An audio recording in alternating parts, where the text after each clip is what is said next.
A very good afternoon from wherever you are watching us from. Glad you've joined us on this 11th day of January 2025. Here's what's coming up on News Now.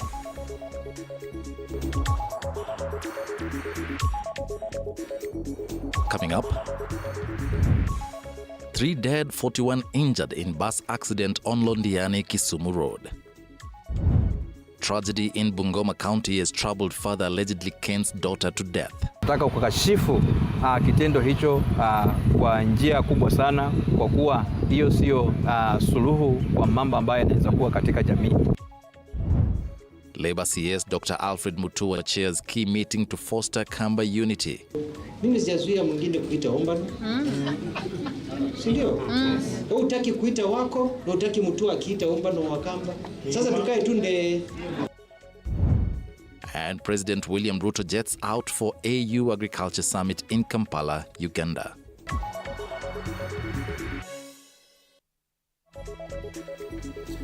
A very good afternoon once more. My name is Eric Munene. We begin with some sad news. 4 people, including a minor, died on the spot and several others were injured after a Dreamline bus veered off the road and crashed into a ditch in the Kapcheplanga area on the Londiani-Mohoroni road in Kericho County. According to Londiani area OCPD Agnes Kunga, the exact cause of the crash is yet to be established, as initial investigations suggest that the driver lost control of the vehicle while negotiating a corner. The bus driver, who was apprehended and taken to Molo Hospital for medical attention, as police hold him for further interrogation. Have a look.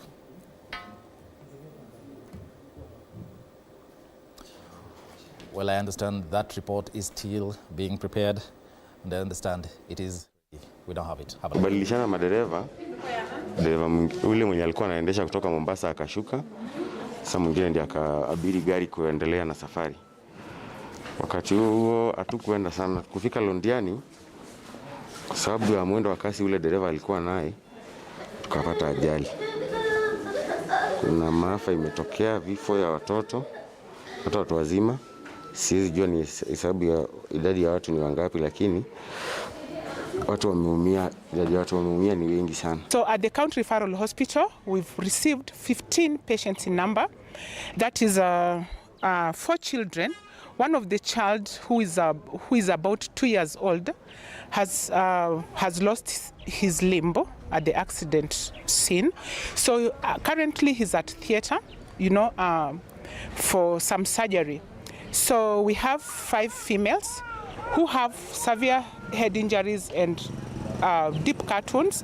We have 9 males who are still at the hospital, and our medical team are on the ground working on them, and so far so good. We've lost 1 patient who was severely injured. That is a male aged 30. We wish them quick recovery. Now, President William Ruto is in Kampala, Uganda for a 1-day official visit to attend the African Union Extraordinary Summit on the Post-Malabo Comprehensive African Agriculture Development Program.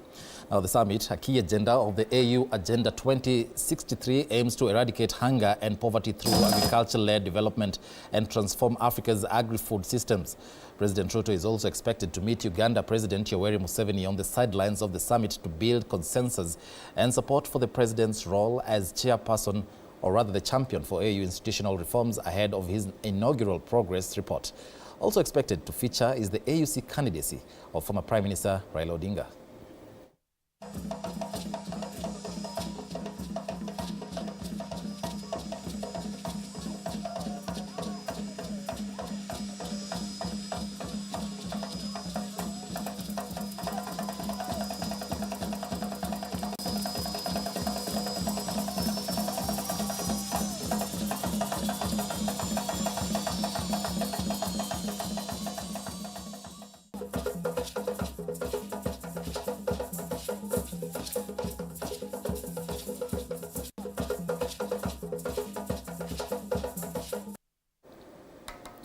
Now, a somber mood has engulfed Kimabole town in village in Mount Elgon constituency, Bungoma County, after a middle-aged man allegedly caned and killed his daughter following a family argument. According to the area chief, Maurice Wetala, Sarah Toto, a 22-year-old lady who sat for the recently released 2024 KCSE exam and scored a D+, had gone missing at home, and his father is said to have allegedly administered corporal punishment to her on return. The suspect, a 41-year-old Maurice Makulo, is detained and is expected to be arraigned on Monday.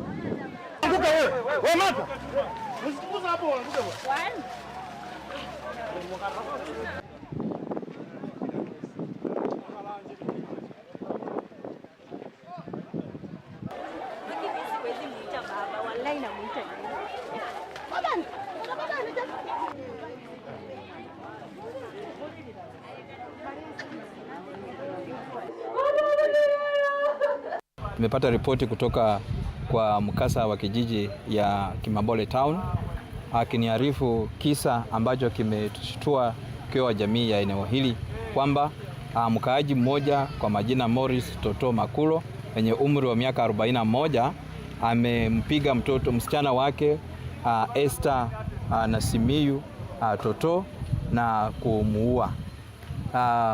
Tumefanya juhudi kama serikali, kapigia OCS Chesikaki Police Station, aka mobilize vijana wake, askari na wa DCI, tumeenda tumechukua huo mwili. Sababu kuu ambayo haijathibitishwa ni kwamba msichana huyo ni kama alikuwa amepotea kwa boma kidogo, na tofauti hiyo ikafanya baba yake kwa hasira akataka kumupatia adabu ambayo imeleta kifo cha huyo msichana. So kwa hivyo mimi nikiwa chifu wa eneo hili nataka kukashifu kitendo hicho kwa njia kubwa sana, kwa kuwa hiyo sio suluhu kwa mambo ambayo yanaweza kuwa katika jamii. Kwa hivyo msichana huyu amefanya mtihani mwaka uliopita 2024 na matokeo yametoka jana. Sisemi kwamba pengine matokeo ndio imekuwa sababu, bali ilikuwa tu tofauti kati ya mtoto na mzazi. So kwa hivyo nawahimiza wazazi kwamba kichapo ama kutumia kiboko kuadhibu watoto ni sehemu moja ambayo pia haiwezi pengine ikaleta marekebisho. Ni vizuri tuchukue nafasi, kwa sababu msichana ni msichana mkubwa, mzazi angepata kumpatia ushauri na saha ili akakue katika hali ya nidhamu njema. That is quite sad. Now, the Anti-Corruption Court acquitted former Nairobi Governor Mike Sonko and his co-accused businessman Anthony Ombok on 2 charges of conspiracy to commit a corruption offense in a 20 million graft case. And as Samira Mohammed reports, the Anti-Corruption Court magistrate Charles Ondieki ruled that the prosecution had filed duplicate charges against Sonko, declaring them ambiguous. The Anti-Corruption Chief Magistrate Charles Ondieki has acquitted former Nairobi Governor Mike Sonko and Anthony Ombok on 2 charges of conspiracy to commit a corruption offense, declaring them as duplicates. Having failed to present a prima facie evidence in support thereof, and having further offended the rule against duplicity, count 1 is dismissed, and all the accused persons are acquitted therefrom under Section 210 of the CPC. Despite the acquittal on these charges, Chief Magistrate Charles Ondieki has found that former Nairobi Governor Mike Sonko has a case to answer in 11 charges related to the 20 million shillings corruption case involving a revenue tender at City Hall. Having failed to present prima facie evidence in support thereof, and having further offended the rule against duplicity, count 8 is dismissed, and all 3 accused persons are acquitted therefrom under Section 210 of the CPC. Magistrate Ondieki placed Sonko and his co-accused businessman Anthony Jamal on the defense after finding that the Director of Public Prosecution had proven 11 charges of abuse of office, conflict of interest, money laundering, and accusation of process of crime against them. The inquest of essence under counts 1 and 8 to the exclusion of substantive charges under 2, 3, 4, 5, 6, 7, 9, 10, 11, 12, and 13, or The substantive charges under 2, 3, 4, 5, 6, 7, 9, 10, 11, 12, 13 to the exclusion of the inchoate offences under counts 1 and 8. The case is set for hearing from May 18th to July 16th, when Sonko will know his fate. Samira Mohammed for TV 47, Nairobi. Now to KCSE, Soliat Boys High School in Sigowet constituency, Kericho County has made history by producing 3 candidates with impressive grade A scores in the 2024 Kenya Certificate of Secondary Education KCSE exams. This outstanding achievement marks a transformative milestone for the school and the constituency, which had not recorded such success in recent years. The top-performing students, Alan Kipngetich, Kelvin Kipkemoy, and Godwin Kipkorir, have set a new standard of excellence, shining a spotlight on the extra-county school situated in the Soin ward. The school's principal, Daniel Langat, expressed immense pride in the exemplary performance out of the 182 candidates who sat the 2024 KCSE exams. 68 attained the university entry grade of C+ and above, further cementing the school's reputation in academic excellence.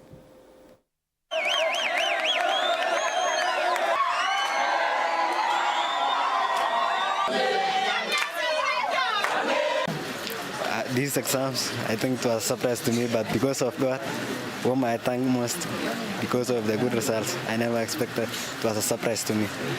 So after this, I have an aspiration to pursue Bachelor of Medics and Surgery in any of the university, especially, but I wish to go to University of Nairobi. They did very well. They scored a mean of 6.2. That is the highest mean we have ever scored. This is also the first time that we are getting A's, particularly A plane, since this school was started. This is an extra county school in Sigawet Soin. It is also good to put in record that this is the first A plane in the sub-county. Akiwa nyumbani, yeye mkulima pia. Hata huko nyumbani alikuwa na mbuzi yake. Mbuzi yenyewe tuliona ilionyesha ishara, akawa mbuzi akasaa twins, tukasema hii kijana anafanya vizuri sana.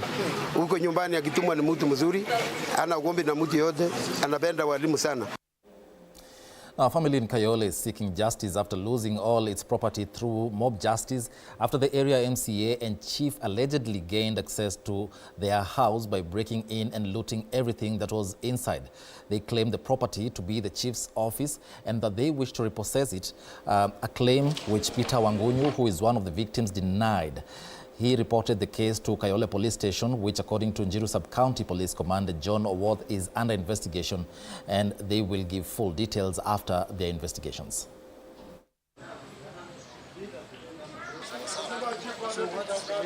Sasa mimi nilihama immediately, chief alipohama ndio mimi nilihamia hapa na watoto wangu.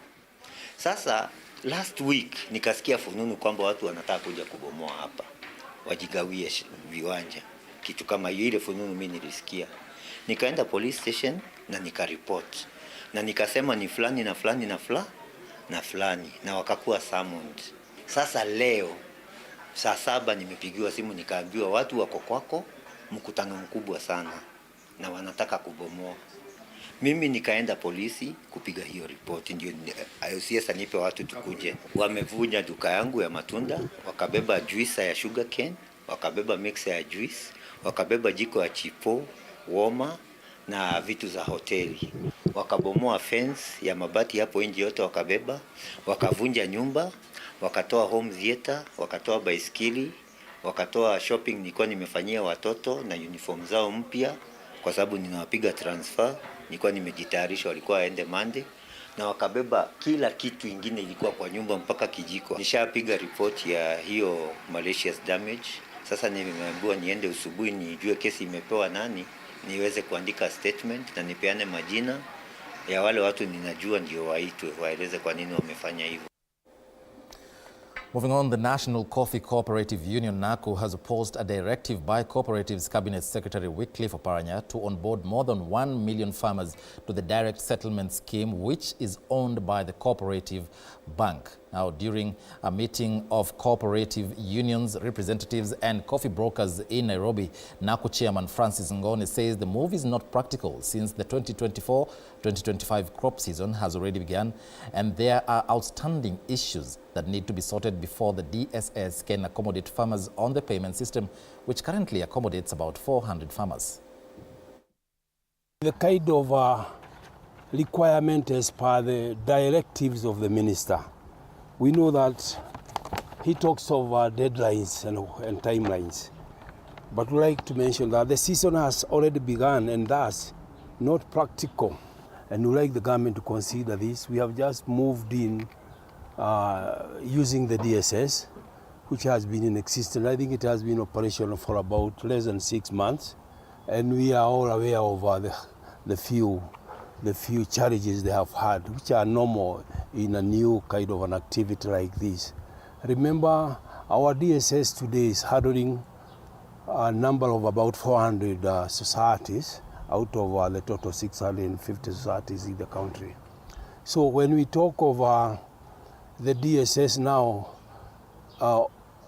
bringing on board all the Kenya farmers, who are we have about 1.2 million farmers in the country, so we would expect about 1 million.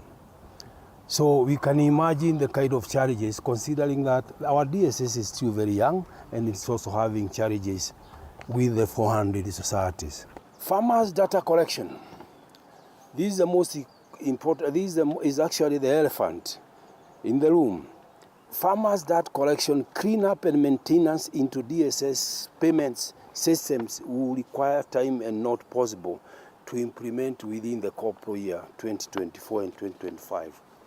This is the period stimulated to be the kind of time when we are all supposed to abide by the directive. Who has this data? These are the societies. The 600. Back to some more KCSE news. Arabuko Forest High School in Kilifi County has made history in Kilifi County after producing the first A student in the entire county, Osman Imran, a remarkable achievement for the far-flung county. Now, making the announcement, a proud school principal, Mohammed Alawi, said the feat has set a new standard that will inspire generations to come. The principal further revealed that out of 114 students who sat for the 2024 KCSE exams, only 2 students scored below C+, a result he attributed to students' and teachers' dedication. Na baada ya Mungu, kwa kushukuru wazazi wangu, walimu ambao wamenisaidia sana, na mimi mwenyewe bidii zangu ya kutofanya uvivu katika masomo yangu na kuweza kufaulu. Mshukuru Mwenyezi Mungu mwanzo kwa kuweza kutupea mafanikio. Kama mzazi wake niko na furaha sana. Naamini kwamba kujitahidi kwangu kama mzazi nimepata yale mafanikio ambayo nahitaji. Out of the 114 candidates, only 2 of them scored below a C+, scoring a C- and the other one scoring a grade C plain. It is important to note here that our last year performance, which we were equally proud of, was a 7.91, that is a grade B-. Now, Labour Cabinet Secretary Alfred Mutua led a high-profile strategic meeting in Manzoni, Machakos County, aimed at fostering unity and advancing economic development in the region. Speaking during the meeting, Mutua emphasized on the importance of unity in the region in promoting development and economic growth for the people of Ukambani. The Labour CAS committed to organizing a youth-focused meeting aimed at creating job opportunities and addressing the economic needs of young people in the region.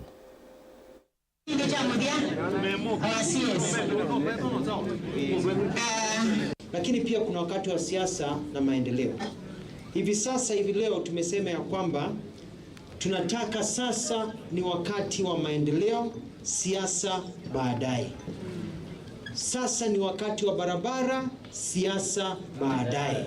Sasa ni wakati wa kazi, siasa baadaye. Tuwe na mkutano wa vijana. Mimi nitaita youth leaders meeting. Tukae chini tuongee kuhusu kazi na opportunities za kibiashara. Ndio niwaeleze vile watatafuta kazi, miradi ya kazi, tuweze kujipanga, we empower our young people so that they can be also solid in their lives. Kolanya Girls National School and Kolanya Boys High School from Teso North have emerged the top schools in Busia County in 2024 KCSE, registering over 87% university entries.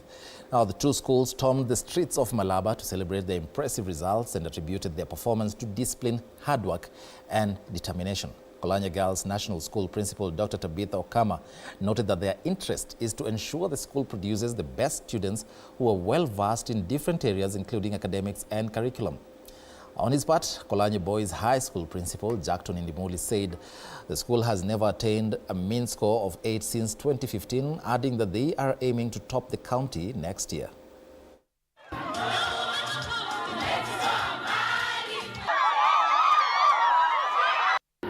What inspired me is my background is not that rich. I come from a middle class background that inspired me, and then the commitment of the teachers, the support staff, my fellow students supported me, so that inspired me most. I managed to score an A- of 76 points. I wish my dream university is to go to Stanford University in the US and to pursue medicine. We are happy as a school because we have come on a journey. We started at 6 as a national school. We did 6 for 2 years. We did 7 for 2 years. And now we have done a mean of 8 for 2 years. And so we believe that now we are ready to move to a mean of 9 in 2025. So we are urging our students to work with commitment, to work with focus. Last year we sat and discovered that there were some loopholes in the manner in which we relate as teachers, and it was maybe the reason why we could not harness all the potential we had in us. But last year we sat together, we went to Kisumu, we went to Busia, sat and discussed, and came up with strategies that will make us perform better. And I'm happy that it has yielded results. Congratulations to them. On a related story, Poiywek Secondary School in Ainamoi Sub-County, Kericho County, was filled with joy and celebration as the institution recorded remarkable success in the 2024 Kenya Certificate of Secondary Education KCSE exam. The school achieved an outstanding milestone with 50 candidates attaining grades of C+ and above, qualifying them for university admission. Speaking during the celebrations, the school principal, Kenneth Sigei, expressed immense pride in the students' achievements, noting that the 2024 results reflect significant improvement compared to the previous year, where only 29 students secured entry to universities. The principal attributed the success to a combination of improved teaching strategies, regular mentorship programs, and consistent academic monitoring. I scored an A- of 8 points. I just missed 1 point, but it's okay. Now I feel delighted, say that I can't express the joy I have. But all in all, I would like to go and join university and pursue medicine course. I used to live around, and I was being mostly encouraged by most of my parents, teachers, and some of the students. I want to give them thank you very much because you have always encouraged me. I scored a mean grade of B+, and I know it is the effort and also the blessing from God, and also the effort from our teachers, the effort that I know I inserted there. Our students did very well, and we thank God for all that. Our best student, Brian, scored an A- of 80 points. C+ and above, those students we are expecting to join our various universities are 50. I knew all along from the beginning that he was going to perform because he was self-disciplined. He could use his time well. He used to manage his time well. So I knew he was going to be a performer, and I wish him the best. A section of leaders in Nairobi County has strongly criticized St. Anne's High School's principal's move to lock some students out of school following alleged lack of school fees. Speaking in Komarok during handing over of a check of more than 16 million shillings aimed at helping students continue with their education, Nairobi woman representative Esther Passaris asked high school heads, to be patient with the students and parents because of the economic situation in the country.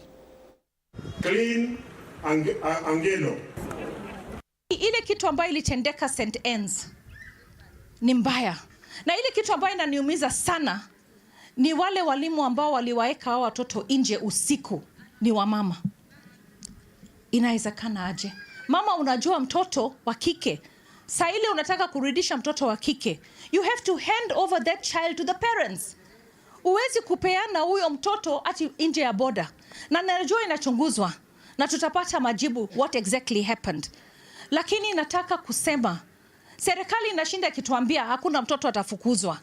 Lakini wazazi, mashule pia zinakuwa na shida. Zinaenda bankrupt.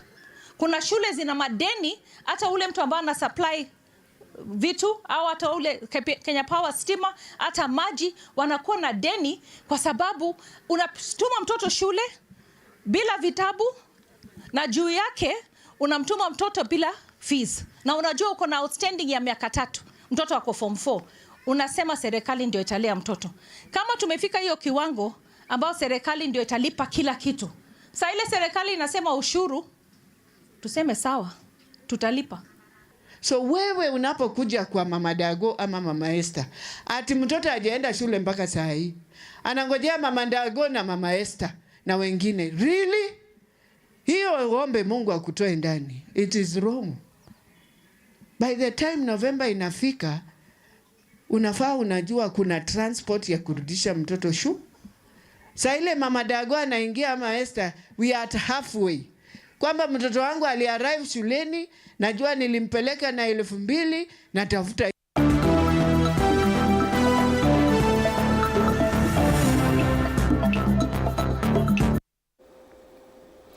Let's get sporty. National team Harambee Stars has been knocked out of the 2025 Mapinduzi Cup following a 1-0 loss to tournament host Zanzibar in controversial circumstances on Friday night at the Gombani Stadium in Pemba Island. After a goalless first half, Harambee Stars were reduced to 10 men in the 67th minute when Captain Abu Domar was shown a red card for protesting a yellow card. Mapinduzi Cup final will take place on Monday as Burkina Faso battles with Zanzibar. Following their exit from the Mapinduzi Cup, Harambee Stars now fully focus on the preparations for CHAN 2024, which Kenya will co-host with Tanzania and Uganda from February 1st to February 28th. Tusker ni timu kama Shabana.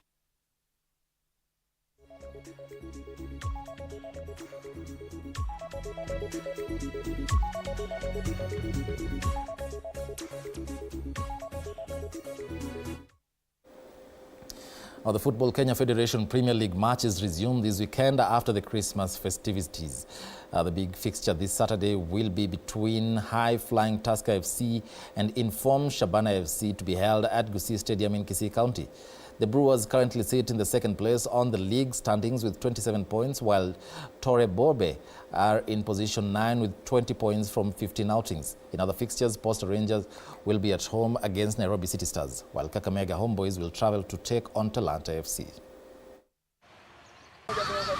Tusker ni timu kama Shabana na kila mtu anataka kufika pale juu.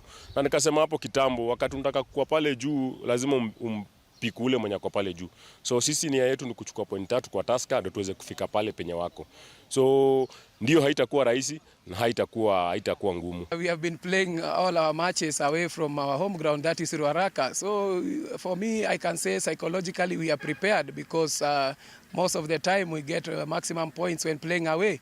So for us, this is a motivation to us, playing against a team that has as many fans as possible who come to cheer their team. Actually, hakuna pressure yoyote kwa camp. Na kila game unajua kila game tuna tackle different. Ile ilikuwa game tofauti, pia ni game tofauti. So approach ya game tofauti. Na makocha wametuandaa poa.